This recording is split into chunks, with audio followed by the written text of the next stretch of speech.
What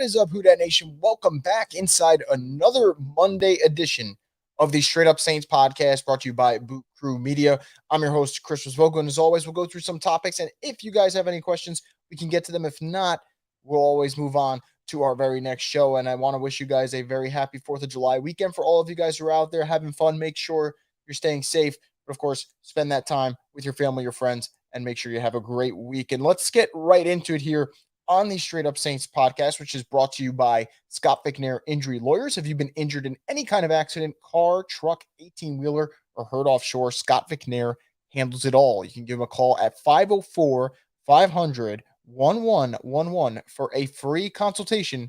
They'll always fight for the win. Once again, thank you to Scott Fickner Injury Lawyers for being a part of the program here. Now, let's jump into the first topic that I want to talk about here on this Monday edition of the Straight Up Saints podcast. And I think we've kind of reached that point in the offseason where you're kind of waiting for training camp. There's not a whole lot going on.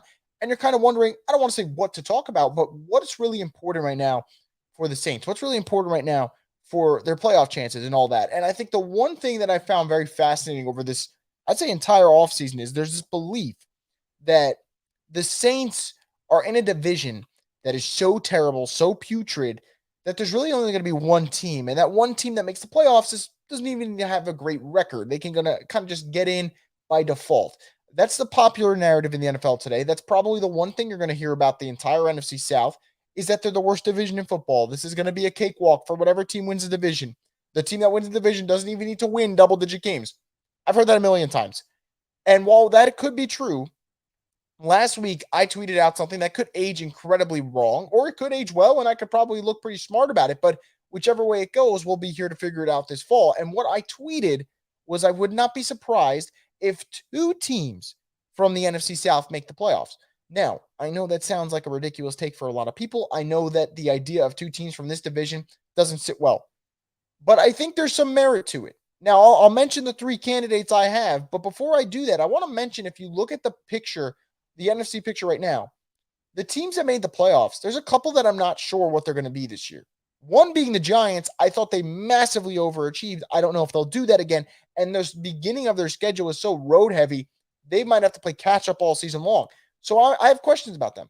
I have major questions about the Minnesota Vikings.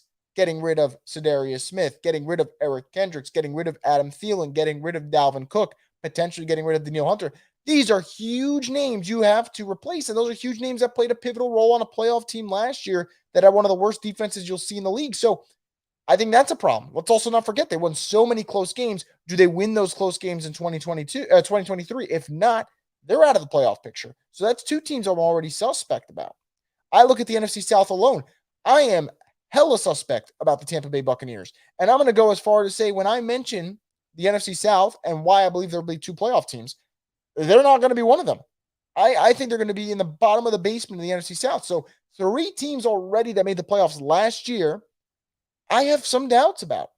Where you could say, oh, what about the NFC North? What about the NFC West taking those extra playoff spots? The NFC West, to me right now, I see it as Niners, Seahawks. Cardinals are going to be a tanking team. Rams, I don't know. Is Stafford going to stay healthy? That's a massive question. NFC North. What are the Bears? Are they an improving team? Or are they a team that just has an exciting quarterback? I tend to think it's the latter, but we'll see. What are the Packers without Aaron Rodgers? Even with Aaron Rodgers last year, they didn't make the playoffs. So there's questions about them. And the Detroit Lions, right? That's everyone's darling, everyone's favorite team kind of going into this year. The Lions have to prove that they can handle that spotlight. And if they can, great. If not, they're not going to make it. So I think that you look at the NFC, it's huge. But let's look into the NFC South. Let's start off with the Panthers. The Panthers were a team that last year, without Matt Rule, won 6 games, looked pretty impressive at times. They have a lot of young defensive talent. Brian Burns, Shaq Thompson, Jeremy Chin, J.C. Horn, Derek Brown, all over. Every level of the defense, they got a young defensive player that can make some nasty, nasty improvements, whether it is JC in the secondary, where it is Derek Brown in the trenches, where it is Brian Burns on the outside, where it is Jeremy Chin and Jack Thompson in the middle of that defense. They got the young defense down. More importantly, they upgraded at quarterback. And for someone to say, well, Bryce Young's never played a game yet, Chris, so you can't say they upgraded. Baker Mayfield was horrific last year, and Sam Darnold wasn't that much better. And the Panthers still found ways to manufacture wins. And I think Bryce Young, if he just plays decent football at times, will be an improvement over what they had last year. And I expect Bryce Young to be a very good quarterback. I think that he just has it. And whatever it may be to you, whether that's the intangibles, whether that's the wow factor, whether that's the plays you can't teach, the kid does it. He did it at Alabama for 2 straight seasons. Wouldn't be shocked if he's a hell of a player in the NFL. So the Panthers have, like I said, a young defense with a lot of talent, an improving quarterback, and they also improved that head coach, I thought. Frank Reich, proven guy, had some success with the Colts. At the very least, he'll be better than Matt Rule. So Panthers look a lot better to me. I could see them vying for a playoff spot. How about the Dirty Birds and the Falcons? They added a lot of defensive talent in free agency. Jesse Bates, Calais Campbell, Caden Ellis, David Onyemata. So they add defensive talent. They have a run game that was already good last year with Tyler Algier and Cordell Patterson, and now you add Bijan Robinson? I expect that to be their strong suit. I think the Falcons are going to try to impose their will and run the football at a ridiculous clip this season. And if they can do that, that's going to help them big time. They can't, obviously, we're going to have to reassess how we see the Falcons. But if they run the football well, that's going to be their key to success.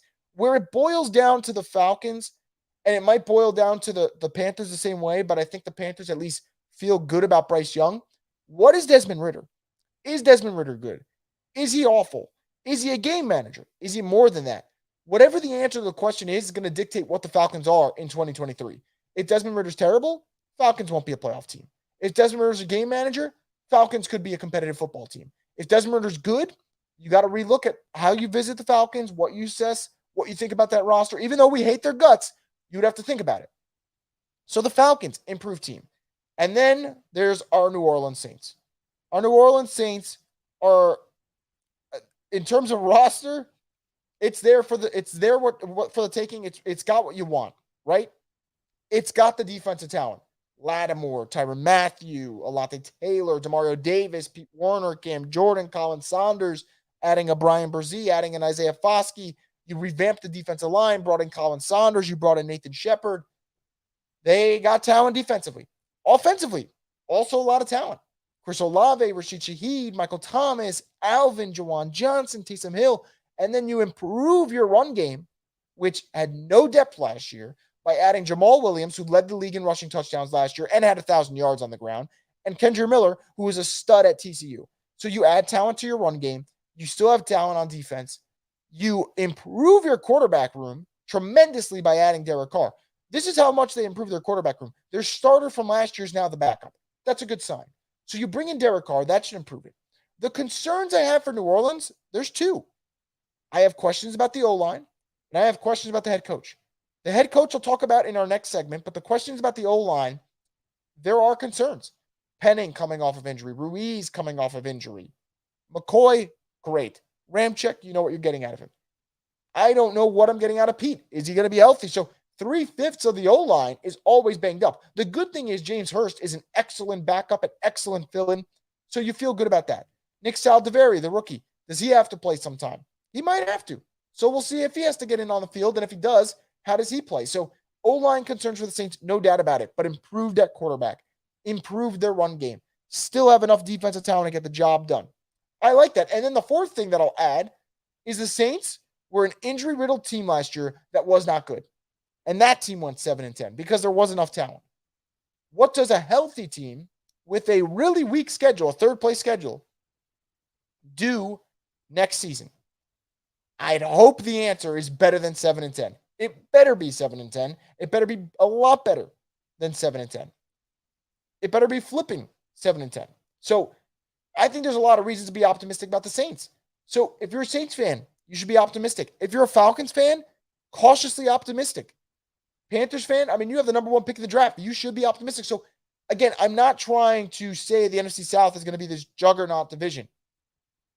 But you can't tell me that this is the worst division in football, the most repulsive division you've ever seen.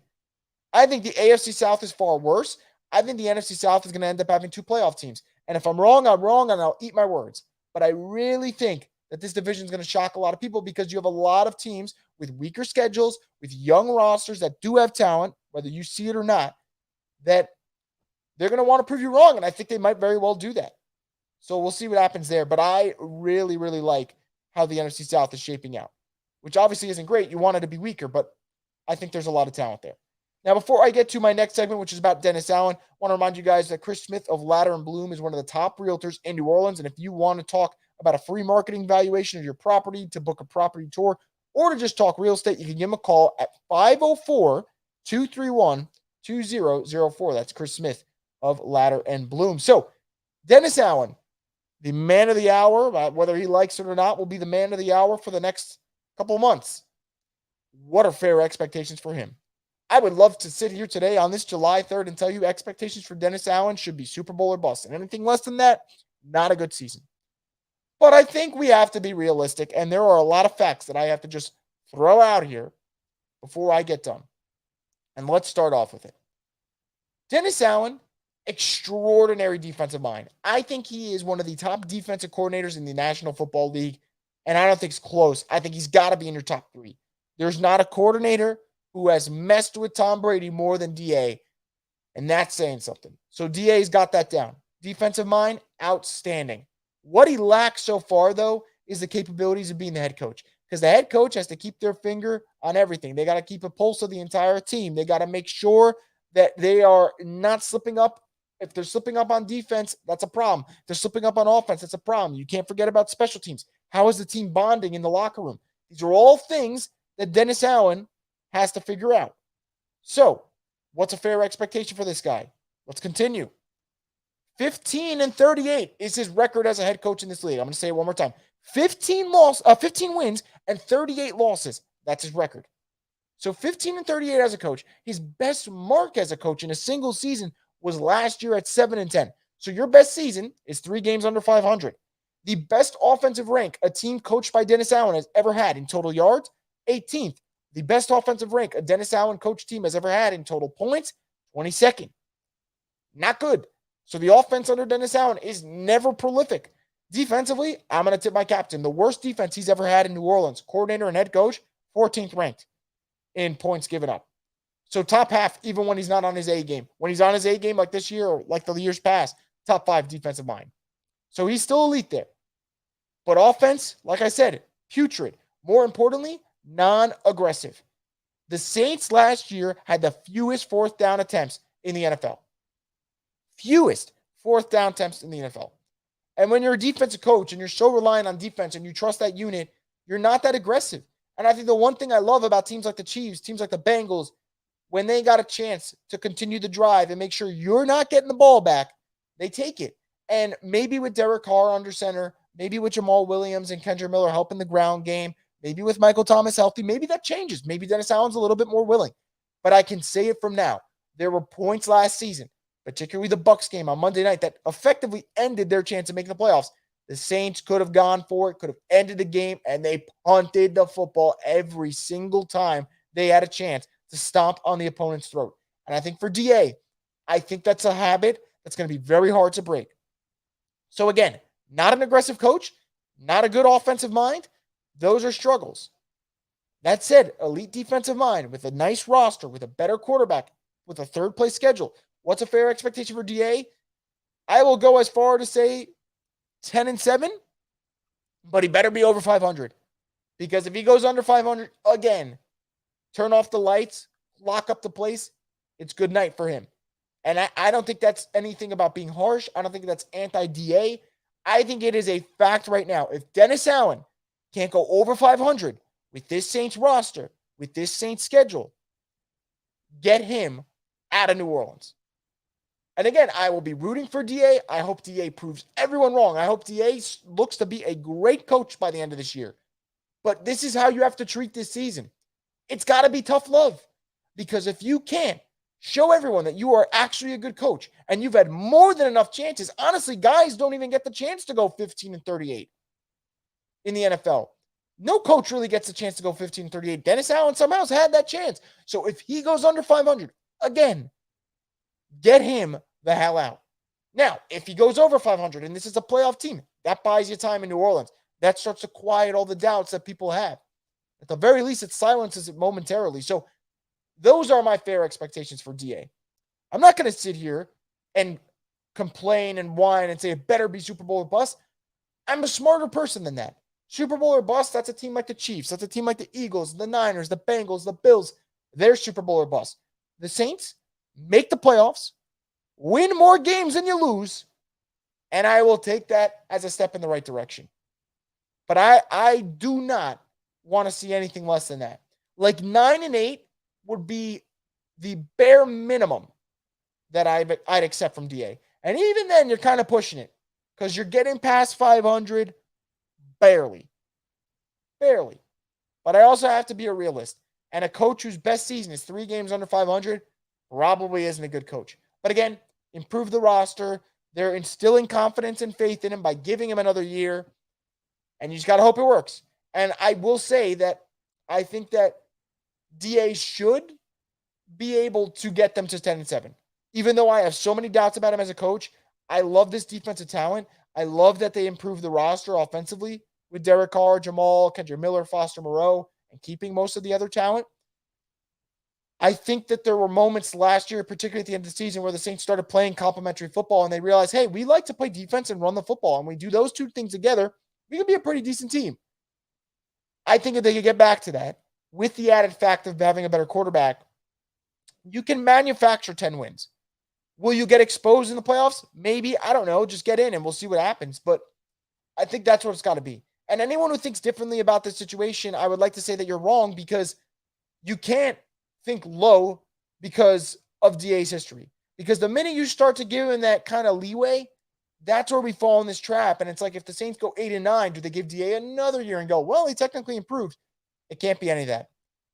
10-7 or nothing. Now, if he's better than 10-7, hell yeah, because then all of a sudden he starts to be a better coach than I give him credit for. But 10-7, that's what it's got to be, guys. You can't look at this Saints schedule and tell me otherwise. Like you look at this Saints schedule early, it's there. Titans, what are they going to be? Panthers, Packers, Bucks, Patriots, Texans. Jags game tough, fine, but Colts, Bears, Vikings, Falcons, Lions game tough, Panthers tough, Giants tough. Rams, don't know what they're going to be. Bucks, Falcons to finish it out. If I go through this Saints schedule, I struggle to find 7 losses, guys.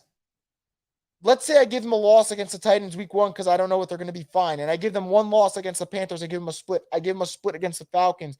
I give them a loss to the Jaguars. I give them a loss to the Patriots. I give them a loss to the Lions. And then, all right, I give you a loss to the Giants. Like, that's 7, and I'm throwing losses left and right. There's not a lot of losses to go around on paper. So, DA, get the job done, man. Get the job done. We cannot settle for anything less. We will not settle for anything less. And I think it's worth noting, guys, that the Saints have a roster that if DA struggles and DA is not the guy, I think there'll be coaches that want to go to the Saints. And I think there's another thing about that makes the Saints attractive now, thankfully. The cap situation is not as dire, but more importantly, they got their picks back. Next year, the Saints are going to have a lot of draft capital. The Saints did not have said draft capital this past season, which would have made it even harder had they fired DA. It's like, which coach wants to come in not knowing if they have a first-round pick, and if they get one, it's because they trade Sean Payton, which means you have the pressure of being the guy that has to fix what was left after Sean Payton was gone. It's tough, but now, if DA doesn't get the job done, a coach walks in, maybe a Ben Johnson, is like, hey, look, I got Derek Carr quarterback. I got a lot of defensive talent. I have Alvin. I got Olave. I got Shaheed. I got a Kendrick Miller who can turn into a really nice running back. I have Juwan Johnson who could turn into a nice tight end. There are pieces in place for me to succeed. So, yeah, I think the Saints are a more desirable job today than they were at the end of last season. And I think that's a good thing for the Saints, and I think that's going to add pressure to DA. And guess what, guys? Pressure makes diamonds. And if DA is not a diamond, we'll find out. And I don't think he is. I don't. But who knows? Maybe he'll shock us all, and I'll give him the benefit of the doubt. But that's where I'm at with DA, guys. And that's where I'll leave you on this July 3rd, on this Monday. 10-7, or get the hell out. That's the way I see it. That's the way I look at it. But the pressure will be on for DA, and I can't wait to see how this season unfolds. But that's going to do it, guys, for this edition of the Straight Up Saints podcast here on Boo Crew Media's YouTube page. Make sure to subscribe for more content like this. Also, it's NBA free agency. You want to hear about the Pels? Check out what Boo Crew Media has to offer. And for myself, guys, the Straight Up Saints podcast, the destination for the Who Dat Nation. You know where you can find us on Twitter at Rosvogel Report. Find us on Instagram at Straight Up Saints. And make sure to stay tuned for more content here next Monday. We'll be back with another episode. And training camp is only about 3 weeks away. Can't wait to see how it unfolds. Enjoy your Monday, guys. Enjoy your 4th of July week.